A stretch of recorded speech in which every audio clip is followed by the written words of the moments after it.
Welcome to The Explainer. By now, if you look at global economies, you've probably seen how countries can just get stuck. We're talking low productivity, crushing debt, extreme demographic pressures, the usual suspects, right? When we see a system stagnating, we point to these factors, and it totally makes sense. It's a solid, analytical baseline we can all agree on. But let's assume something different for a second. Let's completely flip the script and take those obvious barriers right out of the equation. What if a country actually starts growing? Think about it. The metrics we all track, they start flashing green. GDP goes up, foreign investment pours in, cities expand at a breakneck pace. On paper, if you're just strictly looking at the macroeconomic data, things are undeniably getting better. But then you look closer. On one hand, yeah, you have those massive headline indicators, booming cities, huge industrial expansion, looking incredibly strong. But right next door, entire regions are totally underserved, and access to all this new wealth is wildly uneven.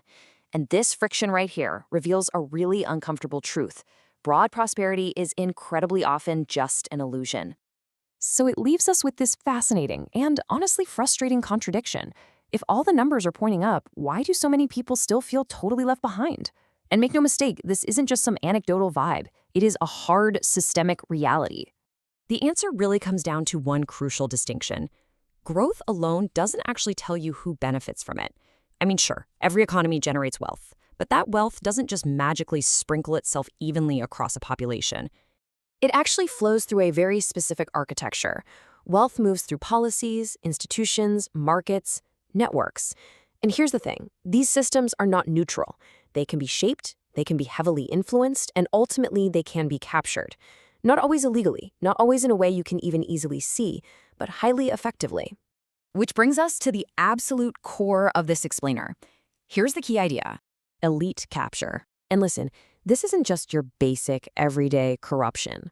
We aren't talking about someone taking a bribe under the table. It's about total control over how the system fundamentally works. It's way less about stealing cash from the register and way more about rewriting the rules of the board game so the money just naturally flows directly to you. It's strictly about incentives and structure. We have to completely drop the moralizing, stop hunting for quote-unquote bad actors, and instead look at how the actual machinery of the economy is calibrated. Because look, in literally every country, rich, poor, doesn't matter, there are groups with more influence than others. Business elites, political insiders, financial networks. That is perfectly normal. What actually matters is how that influence is used. In a healthy system, influence is broad, it's contested, different groups push back on each other, they negotiate, and they balance things out. But in other systems, influence becomes highly concentrated. A tiny select group gains entirely disproportionate control over resources, regulations, and opportunities. Let's make it concrete. Let's see what this actually looks like when it hits the ground.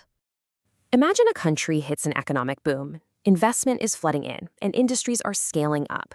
But instead of the whole country rising together, imagine a booming real estate or tech sector where just 3 giant firms magically get all the zoning permits or all the government grants. The growth doesn't spread, it concentrates. A few sectors absolutely dominate. A tiny handful of firms lock in distinct advantages, while the rest are left scrapping for leftovers. The economy is growing, sure, but it is narrowing drastically. So what does this do to access? Think about everyday local businesses just trying to compete. Who gets the big government contracts? Who gets favorable credit from the banks? Who gets the land and the licenses? The dominant firms snatch these up effortlessly, while new businesses are completely blocked out and struggle to even enter the market. And when access is restricted like that, competition simply dies. Innovation grinds to a halt, and those much-needed productivity gains across the broader economy, they become severely limited. And here's what most people miss about this dynamic. Systemic capture doesn't always look like immediate, catastrophic failure. GDP can still rise, cities can keep growing, and the headline numbers can still look absolutely fantastic.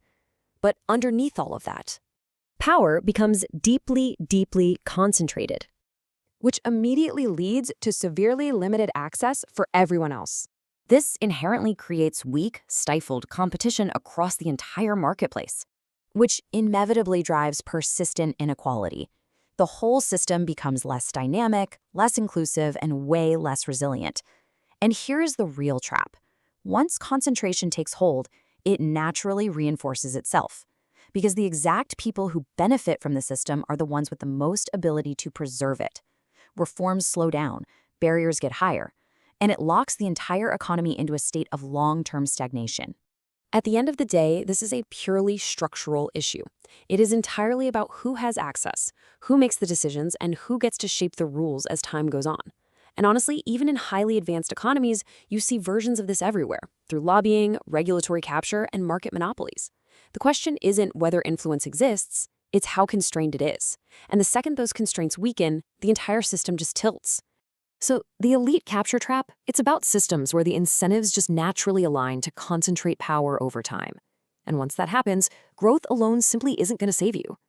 Because growth without broad access doesn't transform an economy. It just redistributes momentum to the exact same groups again and again.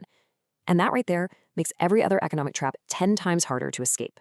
Which leaves us with a really critical, undeniable tension. You have a highly concentrated system, heavily restricted access, and a massive undercurrent of stagnation hiding right beneath a thin facade of growth. So, what happens when the pressure builds inside a fragile system like this, and it finally spills over into instability?